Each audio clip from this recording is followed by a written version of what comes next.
right, welcome. This is Pastor Karen Durbin from Trinity on Main Street in Mechanicsburg. Welcome, Karen. Thank you for having me. Absolutely. It's great to have a colleague on. And Karen, why don't you tell us a little bit about yourself, the congregation, and then I'll ask you specifically about the ministry that we're going to talk about. All right, sounds good. Actually, I met Matthew in seminary. We had some classes together some years ago. So it's kind of fun to be in ministry together in the same area. Anyway, I've been at Trinity Lutheran Church in Mechanicsburg. I'm in my 4th year. So it's been quite a ride. Coming into a congregation that was challenged in some ways. We'll call it challenged in some ways. So one of the first things we needed to do was get a handle on what God was calling us to be about, how the Holy Spirit was working in us. We needed some time of renewal for people who were burnt out and tired and discouraged. And that happened, and that was exciting to watch for sure. And then God's mission for us on Main Street began to crystallize, because we believe strongly that we're there for a reason. You know, I've been around the block a few times, so this is not my first rodeo. And I totally believed and still do believe that God had called me to that place at that time for a particular reason and for particular ministry opportunity. So discovering that, going through a visioning process and asking questions of God to bring out what resources we brought to the table and what God was forming in our heart. And we discovered that, hey, we have a building, a fully paid off building on the main street in town. You can't get any better than that, right? Yeah, absolutely. I know. And people who are ready to get out of the building and minister to neighbors. So connect the dots. That seemed like a huge aha moment for us, and for me, very rewarding to see some of those things come together. And that was, like I said, I'm in my 4th year, so that those things happened rather quickly, and they're not supposed to happen that quickly, but they did. So wonderful. We're glad about that. I wanted to ask you specifically about the ministry that y'all are doing there in Mechanicsburg called Bridging the Gap. Can you give us a quick description of what that's about? Absolutely. So we felt very much called to our neighborhood, but then discovered, well, we don't really know very much about our neighbors, these people that we're called to be with. So one of the first things we did was to start talking to neighbors, and we did a demographic study to discover who was around there, what their needs might be. And since we're a small church, we know we can't do everything for everyone. So finding and narrowing down what that specific thing would be, we discovered that there are people that live on Main Street, and we've kind of narrowed that down to a 15-minute walk around our church, who don't have transportation. So you might think, well, there's resources available a couple of miles away. Well, when you don't have a car and you've got 2 little kids in tow, that's a bit of a challenge. Or that you're working or trying to work and you can't get to those places when you need to. That was one of those places, those aha moments, where we discovered that people are here and there are gaps in their lives between their immediate need and their access to available resources through organizations that are fabulous, but there's this place of gap where people are falling through the cracks, and that is our ministry. And so we launched this Bridging the Gap ministry specifically to help people in those situations. That's absolutely wonderful. And I got to say that, when we first talked about you doing an interview, you're like, but we're not working with homeless people. And I said, yes, or you said, but we're helping to prevent people from becoming homeless. Yes. And so, I'm wondering, with some of the things, like, what are some of the services and things that you do with the folks that really kind of help them to stay out of that homeless population? Yes. One of our big thing that well, first of all, I want to give kudos to Vanessa Storley and our Bridging the Gap ministry team. Vanessa's giving leadership to our team through a Lower Susquehanna Synod grant that we received to help fund some hours for her. Our team that gives particular focus to this ministry is just a dynamic group of people with great heart, and they work on our projects and what we're going to do and building relationships with folks. We truly believe that we're called to build relationships with folks and not just do things for folks, but there's a difference there. So that started actually in April of this year, Vanessa's time giving leadership here. And one of the first big things we did was put up a blessing box, which Nice. was very timely in an age of pandemic where people Right. are having a very difficult time losing work, having trouble getting unemployment if they're employed at all, and being able to feed themselves and their families. So putting up that blessing box was that huge moment where we're standing there with masks on and our neighbors are watching us put this up, and we just, it's been a wonderful thing to watch people who are helped by that. We're filling it all the time, but also people from our neighborhood who are putting food into it. Nice. One woman came by and put masks in there that she had sewn. And so that's been very rewarding. I'm also working with that blessing box working with some of the other churches in Mechanicsburg who also have blessing boxes. So we kind of work together to keep those stocked and filled. But that's been a great way to help people in this really uncertain time. Yeah. Probably been one of our big things right now. Right. And also working with the Mechanicsburg Pastors Network, who that's a network of churches in Mechanicsburg. We do food collections for the blessing boxes. We also do food collections for Mechanicsburg area school district families who find themselves out of school and unable to access free lunches or breakfasts as they were doing. So those collections are taking place not on our property, but at different properties. But churches coming together to feed our neighbors is a great thing, right? Yeah, absolutely. I mean, food and Lutherans seem to go together, right? Yes, yes, we love to feed people in one way or the other, right? Yeah, Yeah, for sure. absolutely.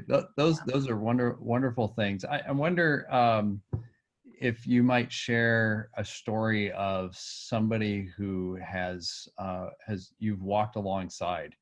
You know, I don't know if you want to share the story of the woman who is across the street in the laundromat or someone else, but I'm just wondering if you could just share a story of you know, and you can take a theological bent on this, of course, if you want to, but you know, part of the challenge with homelessness is people that come across someone who's experiencing homelessness want to dehumanize, not necessarily in an evil type of way, but it's too painful to see. And one of the things that happens when we're talking about whether bridging the gap or any of the other type of services or ministries that happen is we get to know people, and we get to know their name and their story and their family. I'm just wondering if you could share with us one of those examples and how One of those they've examples. changed too, I'm sorry. and how they've changed. They've been transformed by things. You know, sometimes people, we have relationships with them at one point in time, and then they move on. They're in a different area. One thing that has, and it's not necessarily related to the blessing box, but we had a Thanksgiving meal last November, and specifically for our neighbors. You know, church people came, but it wasn't advertised for them. And there was a couple that we met there who came to the meal. They live at the other end of town. And that's been a relationship that has really taken off. They found themselves in a place of needing to get food, and they had our information, and they connected with a couple that was at that Thanksgiving meal.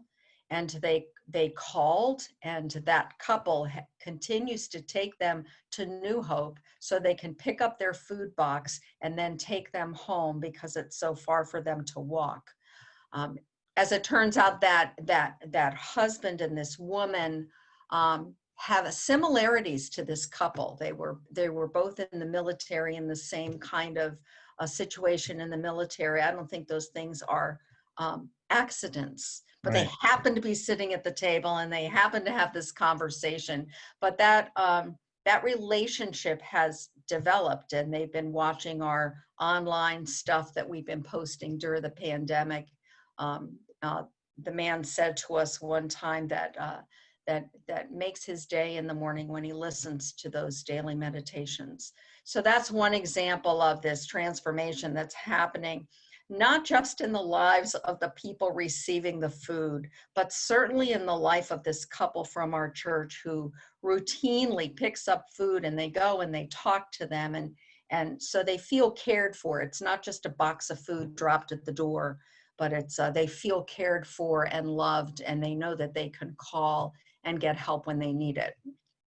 Yeah, that's beautiful. It's this sense of building community. It is. It People is. that I think is really important, because so often a lot of efforts end up on the material type of things, like how much food or getting somebody into some kind of shelter, and those are important things, and I don't want to dismiss any of that. But if you get somebody into some kind of shelter, or you get them food, and there's no one in their life Yeah. that they have built community with, or they have a sense of trust about, they're going to be in terrible shape. Mm-hmm. And what I hear in what you're saying is, it's not just about the material goods. It's that sense of community. It's that sense of seeing the humanity in someone. And I just like to really highlight that, and thank you for what you're doing with that. Yeah. I wanted to ask you, what are some ways that people can help if they want to help support the Bridging the Gap ministry and whatnot? What are some ways that people can do that? Well, there's always help fill our boxes.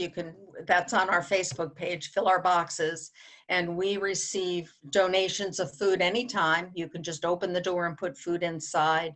But we do officially collect Wednesday mornings from 10 to noon.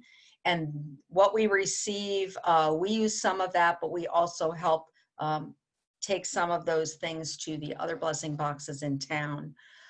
We are looking forward to opening a emergency clothing closet. One of the things that we discovered was there is no clothing closet within walking distance of Main Street. And we would have people come in with the shirt on their back. Well, they also had pants on, but with the clothing on their back and wondering if we had anything, right? So we're opening that in September. It'll be a second Saturday thing in September. So we're taking donations of adult clothing in various sizes. Also, if anyone has time to donate to transportation, sometimes New Hope will call and need transportation, or some other folks will need transportation to a job interview or to pick up food. We have a list of people willing to do transportation. Obviously, financial support is always welcome as we look forward to moving ahead on some of our other initiatives as we go forward. Some churches had, just last week or a couple weeks ago, Silver Spring Presbyterian Church, I'll give them a shout out. They took a special offering of food for our blessing boxes. They collected on a Saturday, and then they brought it over. They arranged for us to receive it on a Monday. That's a great thing that churches or organizations can do. Volunteers are always welcome. You want to come and meet folks, help with the clothing closet. We'd be really glad to get to know some more folks and have that assistance as well. So what's the location of what's the address of the blessing box, so people know where exactly they can find it? It's on our property. 132 West Main Street, Mechanicsburg, Trinity Evangelical Lutheran Church. You'll see it. It's bright yellow. It's bright, welcoming yellow right there, right on the street. You can't miss it. Can't miss it. Pull into the parking lot, and there it is. And where do people? You mentioned your Facebook page. So what should people look for in finding that? Trinity Evangelical Lutheran Church. I think it's boy, you're really testing my memory. I just hit the click button on there. That's all right. Yeah. That'll work. That'll work, right? Yeah, you can go on our Facebook page. We have a website. It's Trinity-on-Main. So our thing is Trinity on Main, and that's our website. You can get information there as well. Great. Well, thank you very much, Karen. I really Sure. appreciate the information that you're sharing. Absolutely. And the stories of transformation. That's always a big thing. Is It we is. can be doing lots of things, but we need to hear good news too about how people are transformed and how we get transformed as well. Yes. So I just want to absolutely. thank you for sharing that story, and thank you for the ministry that your congregation and you are doing to really help people hopefully stay out of homelessness, Yes. so they don't get all the other things that get piled on as well. So thank you very much. Absolutely. Thank you, Matthew.